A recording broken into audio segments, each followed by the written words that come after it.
What great man once said, "Conquest is easy, control is not"? Can't guess? That was William Shatner as Captain James T. Kirk in Star Trek, and we've got him right here on Off the Grid.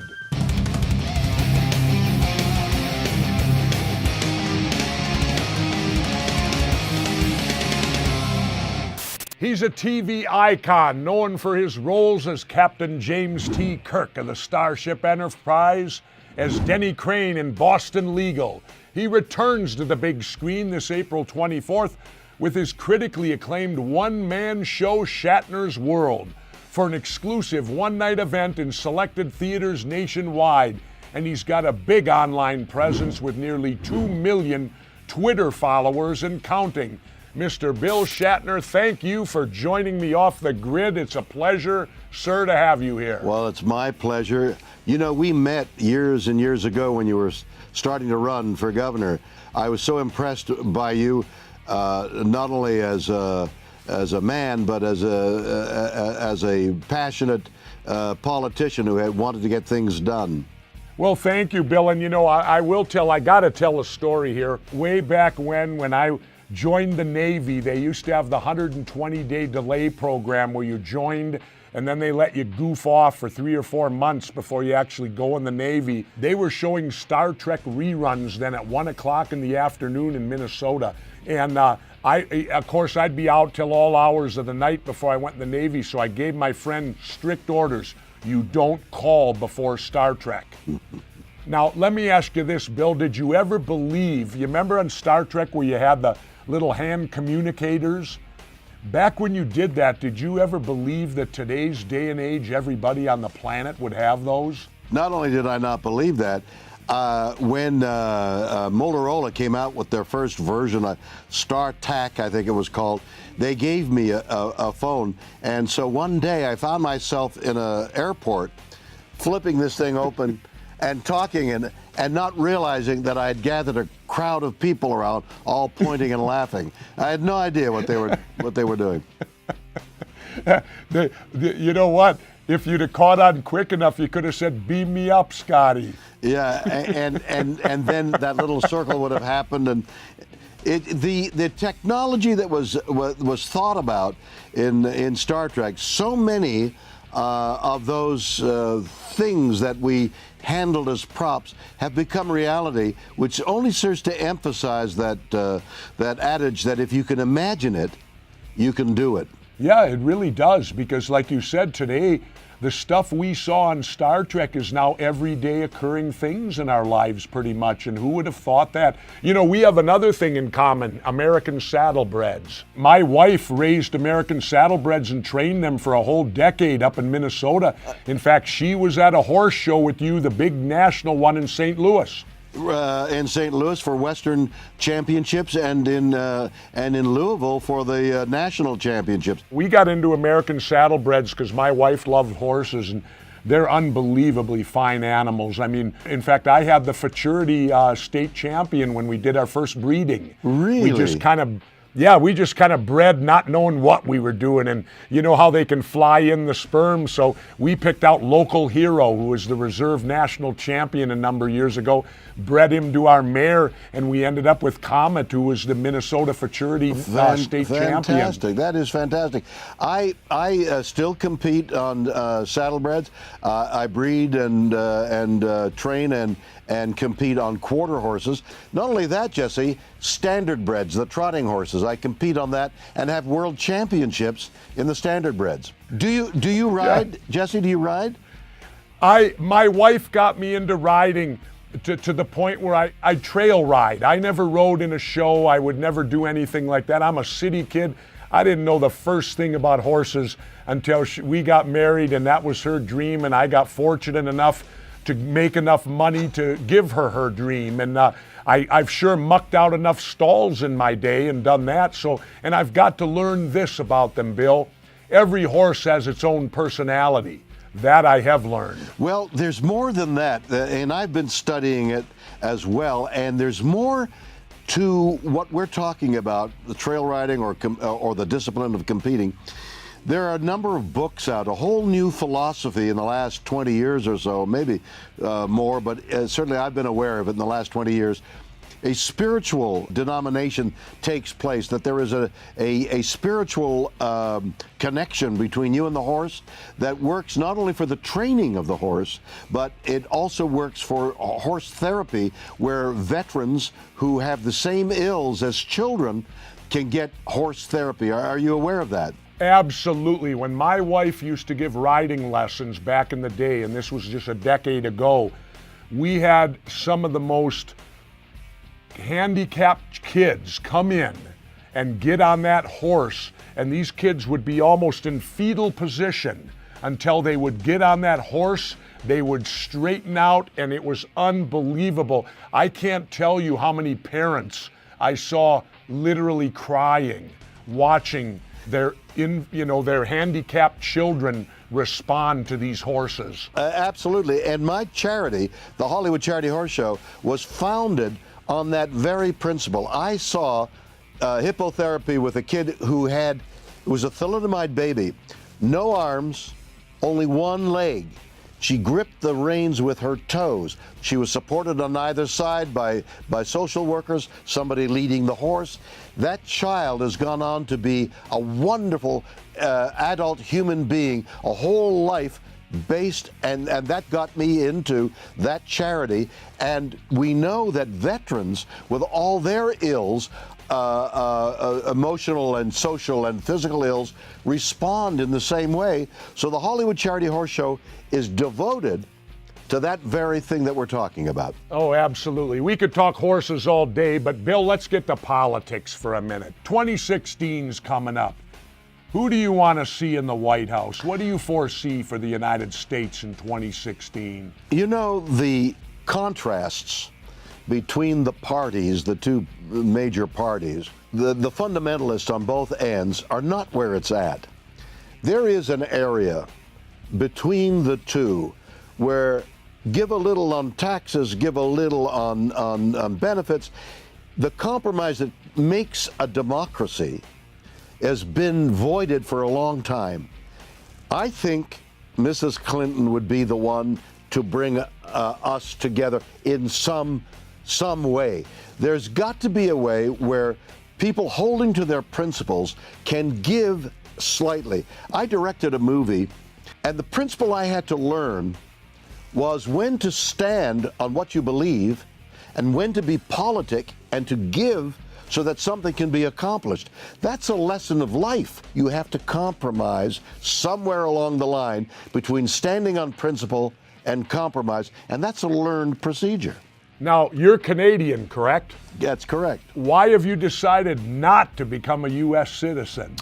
You know, I used to say it was the time I had to learn the Oath of Allegiance and the national anthem, and I barely know the Canadian national anthem. How am I going to put the, so, but I've come to understand that Canada is a great country, and I'm proud that I'm a Canadian, and although I've been living here most of my life, I think America's the great country, and Canada stands somewhat apart, but very much with. So the difference is very little. Okay, let me ask you this. What do you have to go through? Now, you're a Canadian citizen, but you obviously live in the United States the majority of your life. Yes. What exactly does immigration, how do they treat you in that situation? You're Canadian, but you live in the U.S. Right. So I have a green card. I'm a resident alien. And I I could be deported at any moment. No kidding. Yeah, absolutely. Really? That's interesting that it's that way, because of course I'm down here below the border. Have you ever thought about getting into politics at all? Let's talk about you and that moment that you entered politics. Here you were. You're one of the most interesting individuals in America today. Your varied career, your physical and spiritual progression is considerable, and it should be noted that you're a great athlete, a great soldier, and you're the Greek ideal of the soldier philosopher. You became a politician like many of the great Romans did.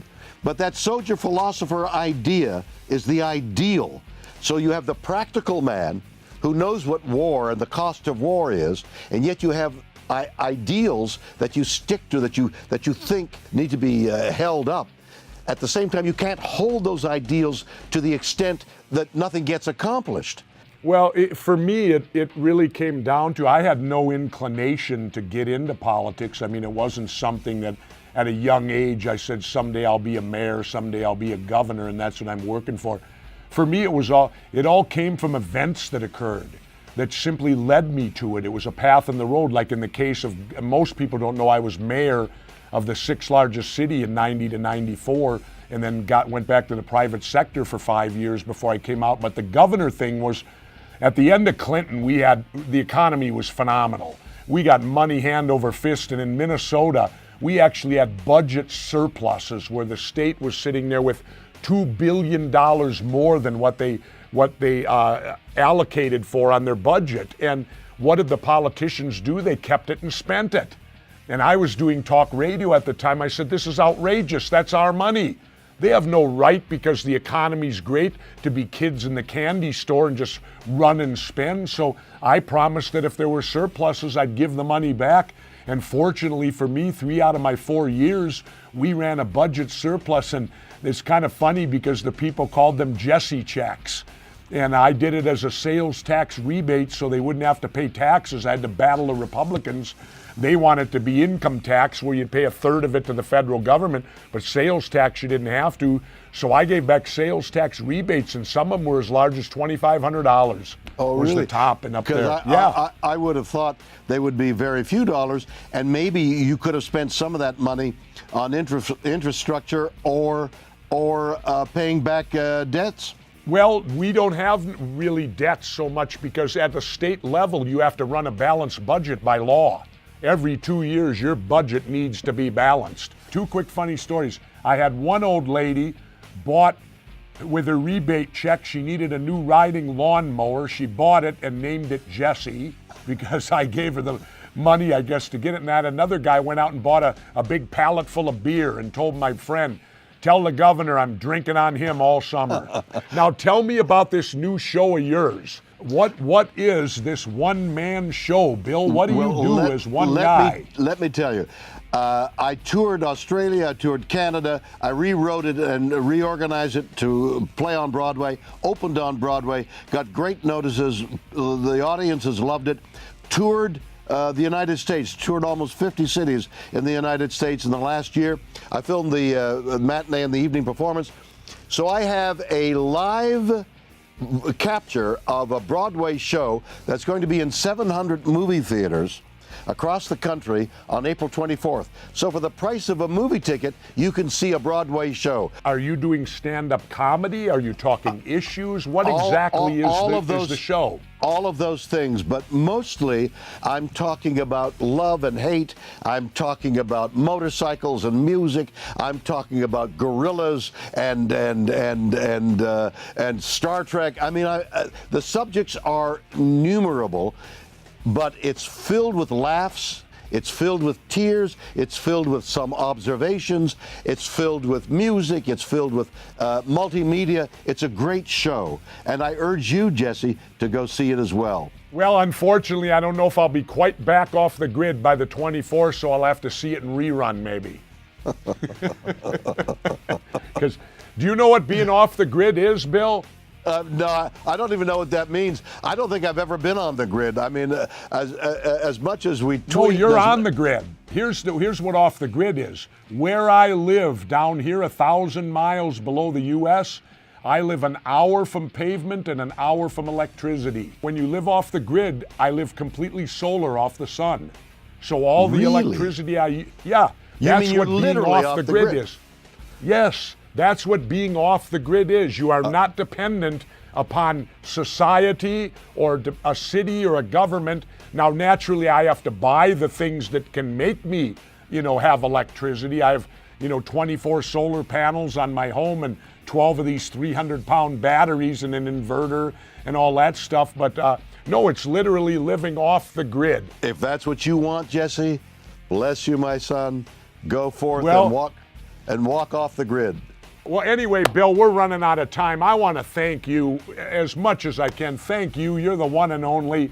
You've brought me so many memories with Star Trek and everything else. By the way, I should tell you, I did Howard Stern, and George Takei was on there. And George told me I need to be a Buddhist. Is that correct? No, you need to be yourself. You're an admirable man, and you're uniquely you. Anyway, Bill, thank you very, very much. It's my pleasure, Jesse. I want to thank my guest, the one and only William Shatner, Captain Kirk, for joining me on Off the Grid today. Write, call, or email me at the sites below. And remember, people, stay vigilant.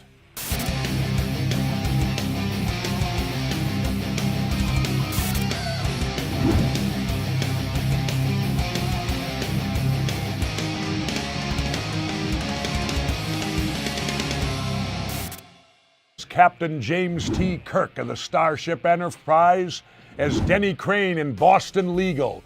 He returns to the big screen this April 24th with his critically acclaimed one-man show Shatner's World for an exclusive one-night event in selected theaters nationwide.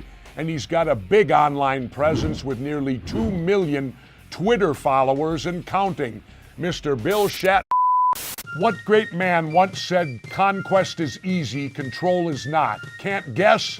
That was William Shatner as Captain James T. Kirk in Star Trek, and we've got him right here on Off the Grid.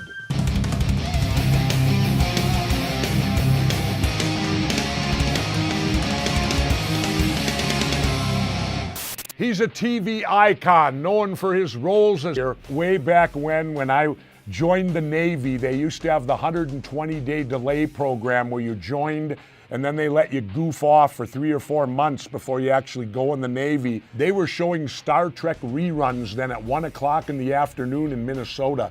And of course, I'd be out till all hours of the night before I went in the Navy, so I gave my friend strict orders. You don't call before Star Trek. Now, let me ask you this, Bill. Did you ever believe, you remember on Star Trek where you had the little hand communicators?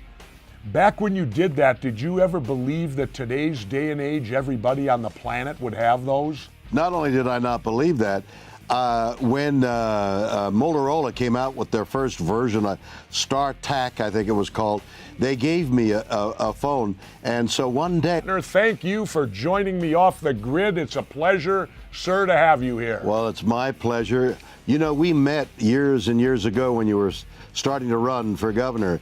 I was so impressed by you, not only as a man, but as a passionate politician who had wanted to get things done. Well, thank you, Bill. And you know, I got to tell a story here.